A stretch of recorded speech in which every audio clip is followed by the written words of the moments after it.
ভূতের ভয় আমরা কম বেশি সবাই পাই, যদিও আমরা জানি ভূত বলে কিছু নেই। কিন্তু কোনো মুসলমান কি জিনের অস্তিত্ব অস্বীকার করতে পারবে? একটা বিয়ের অনুষ্ঠানের দৃশ্য, যেখানে নবদম্পতি পাশাপাশি বসে আছে, গান বাজনা হচ্ছে, অনেকে নাচানাচি করছে, নতুন বউ স্বামীর সাথে হেসে হেসে কথা বলছে।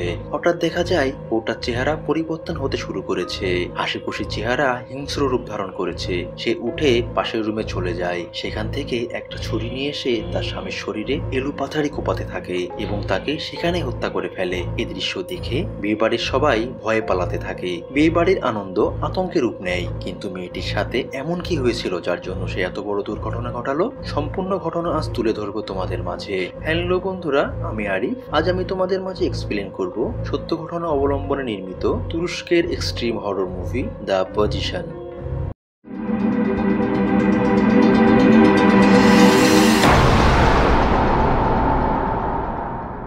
গল্পের শুরুতে দুজন মূল চরিত্রের পরিচয় দেয়া যাক। এই মেয়েটির নাম ইব্রু কারাদোমান। সে একজন সাইকোলজিস্ট। ইব্রু জিনে বিশ্বাস করে না। সে মনে করে জিনে আসর করা মানুষ আসলে মানসিক রোগী আর তাদের আধুনিকভাবে চিকিৎসা সম্ভব। আর বিশ্ববিদ্যালয়ে সে এগুলো নিয়ে রিসার্চ করে। এই ব্যক্তির নাম ফারুক আকাদ। তিনি একজন ধার্মিক ব্যক্তি এবং তিনি জিনে ধরা রোগীদের চিকিৎসা করে সুস্থ করেন, যাকে আমরা কবিরাজ বা ওঝা বলি। ফারুক একটা জিনে ধরা মহিলাকে চিকিৎসা করাতে এসেছে আর তার সাথে ইব্রু এসেছে তার রিসার্চের কাজে। ইব্রু ফারুকের অনুমতি নিয়ে তার সমস্ত কর্মকাণ্ড ভিডিও করে রাখতে চায়। দেখা যায় সে বাড়ির বাইরে সবাই সূরা ইয়াসিন পড়ছে। ঘরের মধ্যে ফারুক একটা বড় পাত্রের পানিতে দুটি মাছ রেখে দোয়া কালাম পড়া শুরু করেছে। তার সামনে জিনে ধরা রোগীকে তার বাড়ির অন্যান্য মহিলারা ধরে আছে। দোয়া পড়ার এক পর্যায়ে ফারুক মহিলাটির দিকে তাকিয়ে চিৎকার করে বলে, তুই এখনই এর দেহ থেকে বেরিয়ে যা, না হলে তোকে আমি জাহান্নামে পাঠাবো। কিন্তু এতে সে ভয় না পেয়ে উল্টো ফারুককে হুমকি দেয় এবং মুখ খিস্তি করতে থাকে। সে তাকে ধরে রাখা মহিলাদের বলে, তোদের সবার কুকর্মের কথা আমি জানি, আমাকে ছেড়ে দে, না হলে আমি সব ফাঁস করে দিব। তখন ফারুক মহিলাদের আরো শক্ত করে ধরতে বলে। সে জোরে জোরে দোয়া পড়তে থাকে এবং সামনে রাখা মাছের পাত্রে দোয়া লেখা কিছু কাগজ ফেলতে থাকে।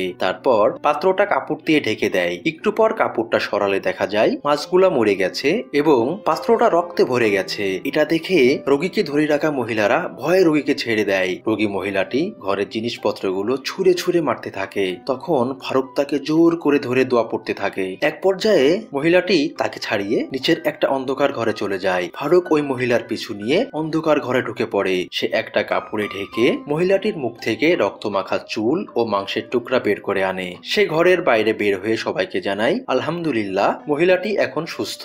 কিন্তু ইব্রুর অনেক কিছু ডাউট থেকে যায়। পরদিন ইব্রু ফারুক আকাতের বাসায় যায়। সে ফারুককে কিছু প্রশ্ন করতে চায়। ক্যামেরাগুলো সেট করে সে প্রশ্ন করা শুরু করে। প্রথমেই সে বলে, মহিলাটির সমস্যা কি হয়েছিল? ফারুক বলে, সে অস্বাভাবিক আচরণ করত, পানি দেখলে ভয় পেত আর সবসময় নোংরা থাকতো। ইব্রু বলে, এজন্য তাকে ওষুধ খাওয়ানো বা হাসপাতালে নেওয়া হয়েছিল কিনা? ফারুক বলে, হ্যাঁ হয়েছিল, কিন্তু তাতে কোনো কাজ হয়নি। আর তার যে সমস্যা সেটা এই ধরনের চিকিৎসায় সুস্থ করা সম্ভব না। কিন্তু ইব্রুর মনে হয় ফারুক আর রোগীটি পূর্ব পরিচিত আর তারা এটা অভিনয় করেছে। ইব্রু বলে, আপনি কাপড়ে ঢেকে তার মুখ থেকে ওই জিনিসগুলো কেন বের করলেন? আমার মনে হয় জিনিসগুলো আগে থেকে আপনার পকেটে ছিল। আপনার কাজ আমার বিশ্বাসযোগ্য মনে হয়নি। ফারুক তাকে নিচের একটা ঘরে নিয়ে চুল আর মাংসের টুকরাগুলা আবারও দেখায়। ইব্রু বলে, এগুলো একটা মানুষের মুখ থেকে বের হওয়া অসম্ভব, আপনি মিথ্যা বলছেন। ইব্রু কিছুতেই জিনের অস্তিত্বের কথা বিশ্বাস করতে চায় না। এগুলো নিয়ে বেশ কিছুক্ষণ তর্ক চলার পর ফারুক বলে, কি করলে আপনি বিশ্বাস করবেন? ইব্রু বলে, আপনার এটা প্রমাণ করার একটা সুযোগ আছে। আমার পরিচিত কাউকে আপনার চিকিৎসা করে সুস্থ করতে হবে, আর এটা পারলে আমি আপনার সমস্ত কথা বিশ্বাস করব।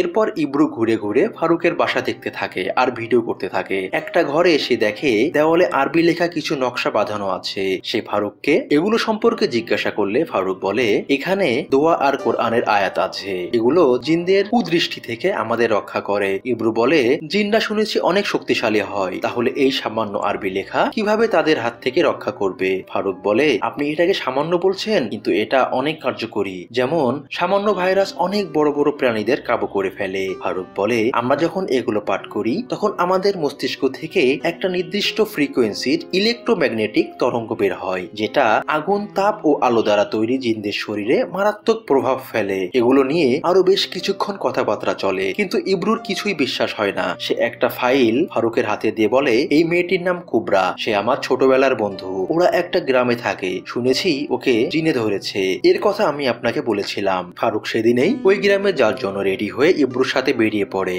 কিছু দূর যাওয়ার পর ইব্রু পথ হারিয়ে ফেললে কুবরার মা রেফিকাকে ফোন করে ও পথ চিনে নেয়। গ্রামটা শহর থেকে 100 কিলোমিটার দূরে হওয়ায় পৌঁছানোর আগেই রাত হয়ে যায়। অন্ধকারের মধ্যে গাড়িটি গ্রামের রাস্তা দিয়ে চলছে।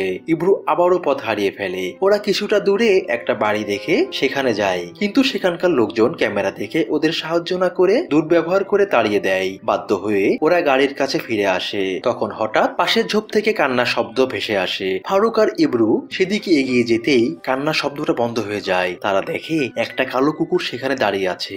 অন্ধকারে সেটার চোখ জলজল করছে। কুকুরটা ওদের উপর ঝাঁপিয়ে পড়লে ওরা কোনো রকম নিজেদের রক্ষা করে। পরে কুকুরটি কোথাও যেন হারিয়ে যায়। এই ঘটনা অস্বাভাবিক হলেও ওরা এটা আমলে নেয় না, গাড়ি নিয়ে সামনে এগিয়ে যায়। কিছু দূর এগোনোর পর নামাজের সময় হলে ফারুক রাস্তার পাশে নামাজ আদায় করে। নামাজ শেষ হলে ফারুক দেখে দূরের একটা গাছে কিছু জিনিস ঝুলে আছে।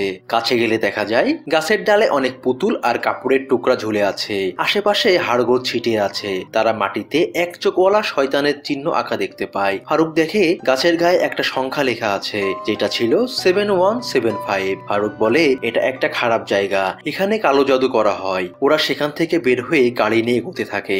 পথে ভেড়ার পাল নিয়ে যাওয়া এক রাখালের সাথে ওদের দেখা হয়। তারা রাখালটির কাছ থেকে পথ চিনে গ্রামের দিকে এগোতে থাকে। বেশ কিছুক্ষণ গাড়ি চালিয়ে যাওয়ার পর ওরা যখন গ্রামের কাছাকাছি পৌঁছে তখন দেখে ওই রাখাল লোকটা কালো কাপড় পরিহিত কারোর সাথে হেঁটে যাচ্ছে। এটা দেখে ওরা বেশ অবাক হয়। তবুও সে রাতে ভ্রুক্ষেপ না করে ওরা কুবরাদের বাড়ির কাছাকাছি পৌঁছে যায়। দেখা যায় কুবরার মা রেফিকা ও তার বোন ইসরা ওদের জন্য দাঁড়িয়ে আছে। ইব্রু ওদের সাথে ফারুকের পরিচয় করিয়ে দেয়। ওরা যখন বাড়িতে ঢুকে সেখানে কুবরার ফুপু ফাতেমার সাথে ওদের দেখা হয়, কিন্তু ফাতেমা ওদেরকে ভালোভাবে গ্রহণ করেনি। সে ক্যামেরা দেখে এবং বাড়িতে ওঝা আনাতে রাগান্বিত হয়। সে ওদের সাথে খারাপ ব্যবহার করে। এটা দেখে রেফিকা ঝগড়া শুরু করে দেয়। তখন ফারুক ওদের ঝগড়া থামিয়ে বলে, আমরা আল্লাহর ইচ্ছাতে এখানে এসেছি, ওকে ভালো করতে না পারলে আমরা চলে যাব। ফাতেমা সেখান থেকে রাগ করে বেরিয়ে যায়। ইব্রু রেফিকার অনুমতি নিয়ে ঘরে ক্যামেরাগুলো ফিট করে ফেলে। রেফিকা খাবার রেডি করতে গেলে ওরা বাইরে যায় গ্রামটা ঘুরে দেখার জন্য। ওরা একটা চায়ের দোকানে যায় যেখানে কিছু লোক বসে আছে। ওদের মধ্যে একজনের নাম উসমান, সে গ্রামের চেয়ারম্যান। ইব্রু উসমানকে কুবরার ব্যাপারে জিজ্ঞাসা করে। উসমান বলে ওদের পরিবারের উপর অভিশাপ আছে, সেই কারণে কুবরার এই অবস্থা। সে কিবলেদেরা গ্রামের কথা বলতেই পাশের থেকে একটা লোক এসে ওকে থামিয়ে দেয়। সে ফারুক আর ইব্রুকে ক্যামেরা নিয়ে কেন এসেছে এটার কারণ জিজ্ঞাসা করে। তারপর সে রেগে ওদের উপর তেড়ে আসে। পরে সেখানকার লোকজনের সহায়তায় ওরা বেরিয়ে আসে, কিন্তু এখানকার মানুষের আচরণে ওরা অবাক হয়ে যায়। বাড়িতে ফিরে রাতের খাবার পর ইসরা ওদের কুবরার বিয়ের ভিডিও দেখায়। ভিডিওতে দেখা যায় কুবরা যখন তার স্বামীকে হত্যা করছিল তখন সে কিছু একটা বলছিল। ইব্রু ফারুককে জিজ্ঞাসা করে সে কি বলছে। ফারুক বলে সে জিনদের আরমাইক ভাষায় বলছে 7175। ইব্রু বলে এই সংখ্যাটাই তো আমরা ওই গাছের গায়ে লেখা থাকতে দেখেছিলাম। তখন দীপিকা বলে কিছুদিন আগে এক রাতে কুবরা ঘুমের মধ্যে ওই গাছটার কাছে চলে গিয়েছিল। ফারুক উঠে দাঁড়িয়ে বলে আপনাদের বাড়িতে সমস্যা আছে, আমাকে আপনাদের বাড়িটা ভালোভাবে দেখতে হবে। সে যখন বাড়িটা ঘুরে ঘুরে দেখছে তখন সে দেখে কুবরা দোতলা থেকে ওর দিকে ভয়ঙ্কর ভাবে তাকিয়ে আছে। এটা দেখে ফারুক কুবরার সাথে দেখা করতে চলে আসে। সে কুবরাকে জিজ্ঞাসা করে বিয়ের দিনের কথা তার কিছু মনে আছে কিনা। কুবরা বলে আমার কিছু মনে নেই, শুধু একটা কথা মনে আছে, সেদিন কেউ আমাকে বারবার বলছিল একে মেরে ফেলো, একে মেরে ফেলো। কুবরা আরো বলে সেদিন সে একটা স্বপ্ন দেখে তাকে একটা অন্ধকার কফিনে ঢুকিয়ে রাখা হয়েছে আর সেখানে সে দম বন্ধ হয়ে মারা যায়। মারা যাবার পর সে আবার নবজাতক হয়ে জন্ম নেয়। তখন ফারুক ওর কথা কেড়ে নিয়ে বলে যার মুখ নেই শুধু কপালে একটা চোখ, তাই তো? কুবরা বলে হ্যাঁ। তখন ইব্রু ফারুকের দিকে তাকিয়ে বলে সে কিভাবে জানলো? কুবরার সাথে কথা বলার পর রেফিকা ফারুক আর ইব্রুকে একটা ঘরে নিয়ে যায়। সেখানে একটা বাক্স খুলে কুবরা ও তার স্বামীর ছবি দেখায়। সে বলে সেদিন ওই ঘটনার পর তার স্বামীর পরিবার মামলা করে, কিন্তু কুবরা অসুস্থ থাকায় তাকে 2 বছর হাসপাতালে থাকতে হয়। সে বাক্স থেকে বিয়ে রক্তমাখা জামা এবং সেই ছুরিটাও বের করে ওদেরকে দেখায়। রেফিকা কাঁদতে কাঁদতে বলে তার মেয়েকে সুস্থ করতে সে অনেক চেষ্টা করেছে, এমনকি সে জাদুবিদ্যাও শিখেছে। সে বলে সে তার ঘরে এক চোখ সম্বলিত বিভিন্ন জিনিস টানিয়ে রেখেছে, কিন্তু কোনো কাজ হয়নি। ফারুক রেফিকাকে বলে আপনার ঘর থেকে এক চোখ সম্বলিত জিনিসগুলো আমি ফেলে দেব, কারণ এটা শয়তানের চিহ্ন। সে সারা ঘর থেকে থেকে এক চোখ সম্বলিত সবকিছু খুলে রেফিকার হাতে দিয়ে সেগুলা ফেলে দিতে বলে। এরপর সে কুবরা জিন হাজির করার জন্য প্রস্তুত হয়। ইব্রু বলে, এত তাড়াতাড়ি কেন? পরে করলেও তো হতো। ফারুক বলে, জিনরা যদি জেনে যায় আমরা এখানে কেন এসেছি তাহলে তারা ঝামেলা করবে। সে একটা ঘরে কুবরাকে নিয়ে বসে। সে ঘরের লাইট বন্ধ করে দোয়া পড়া শুরু করে।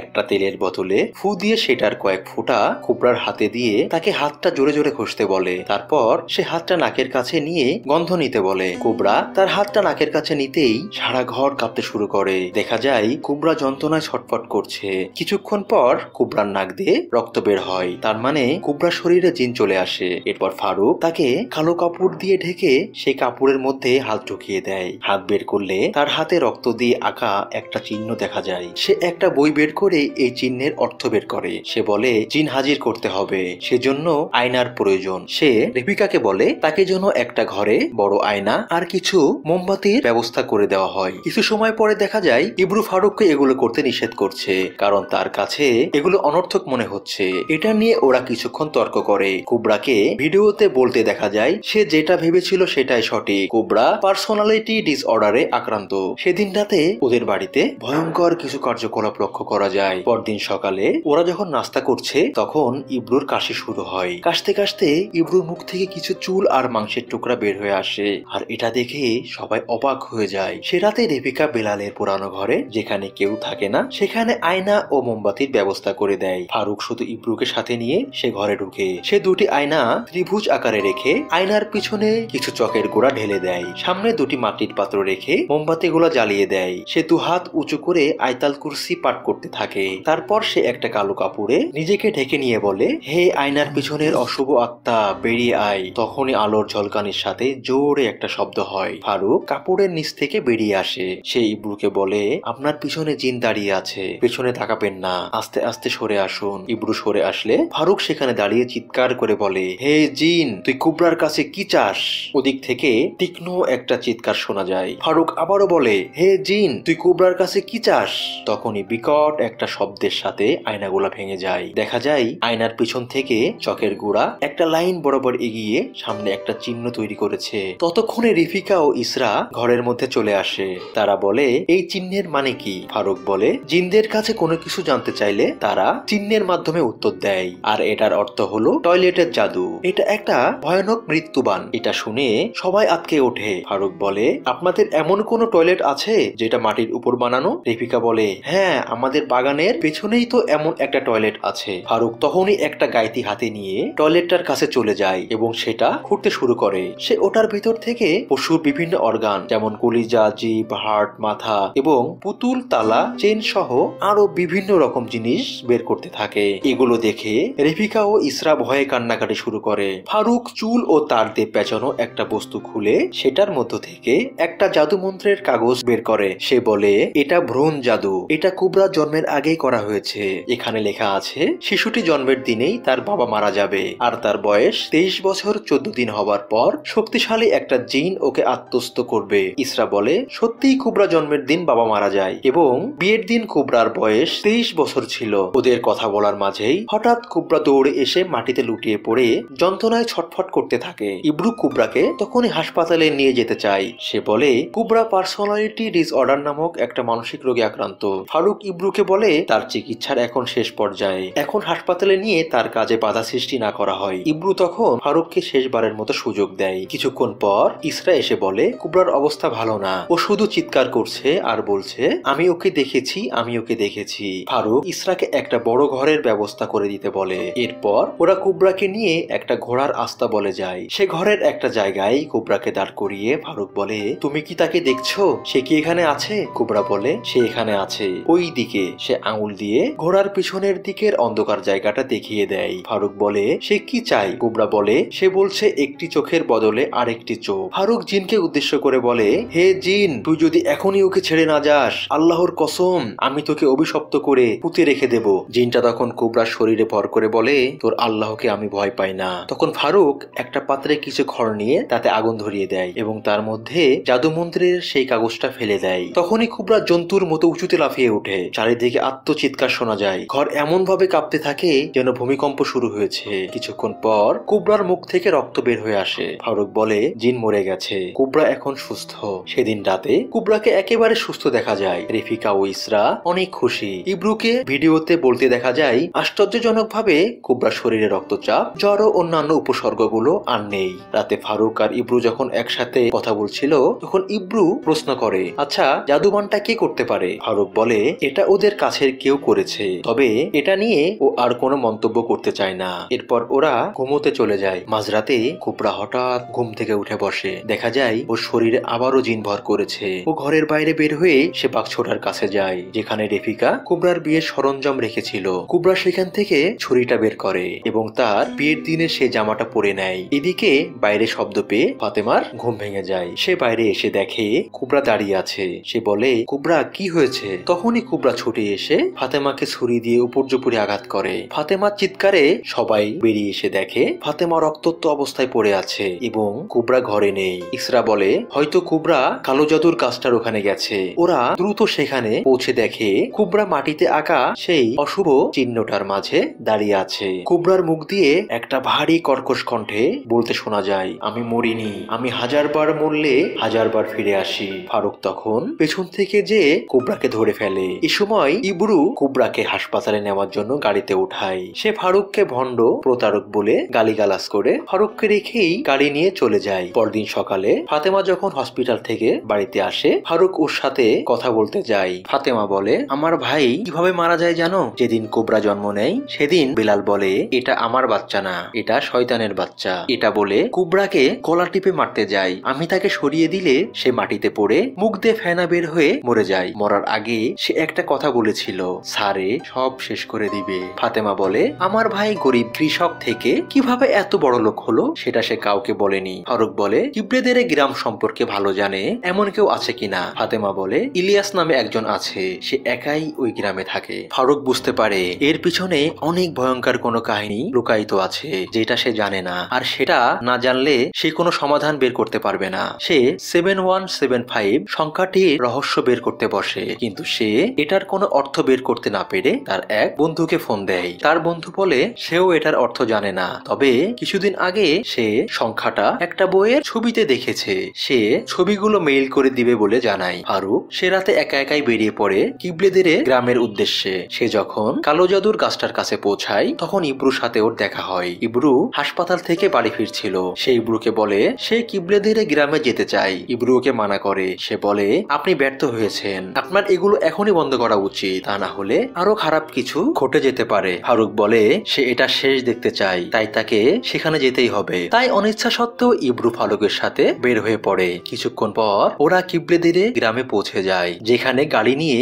আর এগোনোর রাস্তা নাই। সেখানে গাড়ি রেখে ওরা পায়ে হেঁটে এগোতে থাকে। গ্রামের পরিবেশ গা ছমছমে, কোথাও কেউ নেই, সবাই যেন এক অজানা কারণে বাড়িঘর ফেলে পালিয়েছে। এমন কি হয়েছিল ওদের সাথে? ওরা কথা বলতে বলতে এগোয় আর ইলিয়াসের বাড়ি খুঁজতে থাকে। ফারুক আশেপাশে জিনের আনাগোনা বুঝতে পারে। বেশ কিছুক্ষণ খোঁজার পর ওরা ইলিয়াসের বাড়ি খুঁজে পায়। ইলিয়াসকে দেখে ওরা অবাক হয়ে যায়, কারণ ইলিয়াস ছিল সেই ভেড়ার রাখালটা। তারা ইলিয়াসের কাছে পরিচয় দিতে চাইলে ইলিয়াস বলে, আমি আপনাদের পরিচয় জানি, আপনারা কেন এসেছেন সেটাও জানি। ইলিয়াসের ঘরে বসে ফারুক ওকে প্রশ্ন করে, গ্রামের এই অবস্থার কারণ কি? ইলিয়াস বলে, বেলাল দুরান ও রেমজি কারাদুমান নামে দুটি লোকের জন্য গ্রামের এই অবস্থা। রেমজি কারাদুমান নামটা শুনে ইব্রু অবাক হয়ে যায়, কারণ সেটা ছিল ওর বাবার নাম। ইলিয়াস বলে, বেলাল ও রেমজি জিনের সাহায্যে গুপ্তধন পেয়েছিল, আর সেটা পাবার পর জিনকে ওরা মেরে ফেলে। ফারুক বলে, জিনটার নাম কি সারে ছিল? ইলিয়াস বলে, হ্যাঁ, সে ছিল শক্তিশালী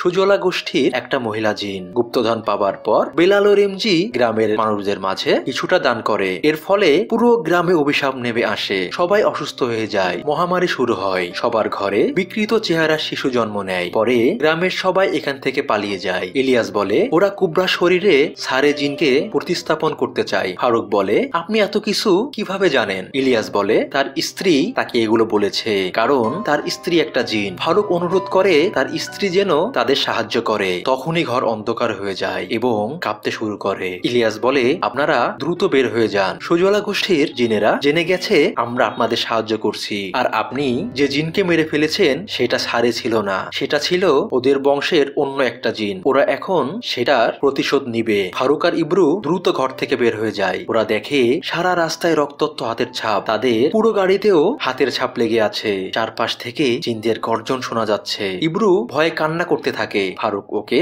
গাড়িতে উঠিয়ে ওই এলাকা থেকে বের হয়ে আসে। সে একটা বই থেকে জানতে পারে এই অভিশাপ দূর করতে ওই জিনকে কবর থেকে তুলে কাফনের কাপড়ে মুড়িয়ে অন্য স্থানে দাফন করতে হবে। ওরা সেই গাছের কাছে যায় এবং ফারুক অশুভ চিহ্ন আঁকা ওই জায়গাটা খুঁড়তে শুরু করে। সেটার মধ্যে একটা বড় মাটির কলস খুঁজে পায় যেটার মুখ কাপড় দিয়ে বাঁধা ছিল। ফারুক কাপড়টা খুলে ফেলে, কিন্তু সেটা খুলতেই ধোঁয়ার কুণ্ডলি বের হয়ে চারপাশে ঝড়ের মতো তৈরি করে। ফারুক আবার সেটার মুখ বেঁধে ফেলে। সে সেটাকে কাফনের কাপড়ে মুড়িয়ে দূরের একটা স্থানে কবর দিয়ে দেয়। এরপর ফারুক একটা স্থানে দাঁড়িয়ে সুজলা গোষ্ঠীর জিনদের উদ্দেশ্যে বলে, হে সুজলা গোষ্ঠীর জিনেরা, সারেকে এখানে কবর দিয়ে গেলাম, এখন দয়া করে তোমরা কুবরাকে ছেড়ে দাও। এরপর ওরা বাড়ি ফিরে আসে। সে রাতে ফারুক আর ইব্রু যখন কথা বলছে তখন রিফিকা দৌড়ে এসে কাঁদতে কাঁদতে বলে, ইলিয়াস ফোন করেছে, তার কাছে এখনই যেতে হবে, তা না হলে কুবরা বিপদে পড়বে। ফারুক আর ইব্রু বের হতে গেলে রিফিকা ইব্রুকে যেতে দেয় না। সে বলে কুবরার অবস্থা খারাপ হলে তারা দুজন সামলাতে পারবে না। বাধ্য হয়ে ফারুক একাই ইব্রুর গাড়ি নিয়ে বেরিয়ে পড়ে। ইব্রু ঘরে গিয়ে রেস্ট নেওয়ার সময় টের পায় তার পিঠে কিছুর খোঁচা লাগছে। সে জামা খুলে দেখে তার অন্তঃবাসের ভিতরে একটা জাদু মন্ত্রের কাগজ। অপরদিকে ফারুক গাড়ি চালিয়ে যাওয়ার সময় পথিমধ্যে ওর বন্ধু ফোন দেয়। সে বলে 7-on-7-5 এর অর্থ ও বের করতে পেরেছে। সে ফারুককে একটা কাগজে সংখ্যাটি লিখতে বলে এবং তার নিচে সে সংখ্যাটি আরবিতে লিখতে বলে। আরবিতে লেখার পর সেটার ইংরেজি উচ্চারণ দাঁড়ায় ভিভো, যার ল্যাটিন অর্থ আমি বেঁচে আছি। ফারুক চমকে উঠে। সে বলে, হায় আল্লাহ, আমি এটা কি করলাম? সে বুঝতে পারে সারেকে মেরে নয়, বরং তাকে জীবিত কবর দেওয়া হয়েছিল আর সে সারেকে কবর থেকে বের করে ছেড়ে দিয়েছে। এখন অভিশাপের পরিমাণ আরো কয়েক গুণ বেড়ে যাবে। তখনই গাড়ির সামনে রক্তাক্ত ইলিয়াস চলে আসে। সে বলে, আপনি এটা কি করলেন? সুজলা গোষ্ঠীর জিনেরা আমার স্ত্রীকে মেরে ফেলেছে, আপনি এখানে একা কি করেন? ডাক্তার মেয়েটা কই? ফারুক বলে, আপনিই তো আমাকে ডেকেছেন। ইলিয়াস বলে, মিথ্যা কথা, আমি আপনাকে কিভাবে ডাকবো? আমার তো ফোনই নেই। সে বলে, ওই মা আর মেয়ে মিলে এই ষড়যন্ত্র করেছে, তারা আপনাকে সরিয়ে দিয়ে কুবরার জায়গায় ওই ডাক্তার মেয়েকে সারের হাতে তুলে দিবে। কথা বলতে বলতে জিনেরা এসে ইলিয়াসকে তুলে নিয়ে যায়। ফারুক দ্রুত কুবরাদের বাড়িতে চলে আসে। সেখানে সে কাউকে পায় না। একটা ঘরে দেখে ফাতেমা মরে পড়ে আছে। একটা বড় সাপ ও শরীর বেয়ে নেমে যাচ্ছে। সে কুবরার ঘরে গিয়ে জাদু মন্ত্রের কাগজটা দেখে বুঝতে পারে ইব্রুকে দেহান্তরের জাদু করা হয়েছে। সে বাইরে বেরিয়ে ইব্রুকে খোঁজ করতে থাকে। সেই কালো জাদুর গাছটার নিকটে যে ইব্রুর নাম ধরে ডাকতে থাকে। সেই মুহূর্তে জিনেরা ওকে ধাক্কা দিয়ে পাশের একটা কুয়ায় ফেলে দেয়। কুয়ার ভেতরে পড়ে ফারুক উপর দিকে তাকিয়ে দেখে সেখানে রেফিকা ও ইসরা বসে আছে। ফারুক বলে, রেফিকা ও ইসরা, তোমাদের কি আল্লাহর ভয় নেই? তখনই ওরা ফারুকের উপর বড় বড় পাথর নিক্ষেপ করে। এরপর দেখা যায় রেফিকা ও ইসরা ইব্রুকে একটা কফিনে ভরে কবরে শুইয়ে রেখেছে। ইব্রু বলে, তোমরা আমার সাথে এটা কেন করছো? আমি কি করেছি? রেফিকা বলে, তুমি কিছুই করনি, তোমার বাবা করেছে, তার জন্য আজ আমাদের এই অবস্থা। সে টাকা পয়সা নিয়ে এখান থেকে চলে যায়, যার ফলে বিপদে পড়ে আমাদের পরিবার। তাই তোমাকে এখন সে ফল ভোগ করতে হবে। এতদিন কুবরা যেটা ভোগ করেছে, এখন সারে তোমার আত্মাকে কুরে কুরে খাবে। ইসরা বলে, এতদিন তুমি জীবনকে উপভোগ করেছো, এখন আমাদের পালা। এরপর ওরা কফিনটা ঢেকে মাটি চাপা দিয়ে দেয়। ইব্রু বাঁচার জন্য চিৎকার করতে থাকে। এরপর দেখা যায় ইব্রুর শরীর বেয়ে একটা সাপ উপরে উঠে আসছে। ইব্রুর পরে কি হয় সেটা আর জানা যায়নি। পরের দিন গ্রামবাসী মুমূর্ষ অবস্থায় ফারুককে কুয়ার ভিতর থেকে উদ্ধার করে। রেফিকা, ইসরা আর কুবরার আর কোনো খোঁজ পাওয়া যায়নি। পুলিশ তাদের খুঁজছে। গল্পটি এখানেই শেষ হয়। এতক্ষণ ধরে ভিডিওটি দেখার জন্য সবাইকে ধন্যবাদ।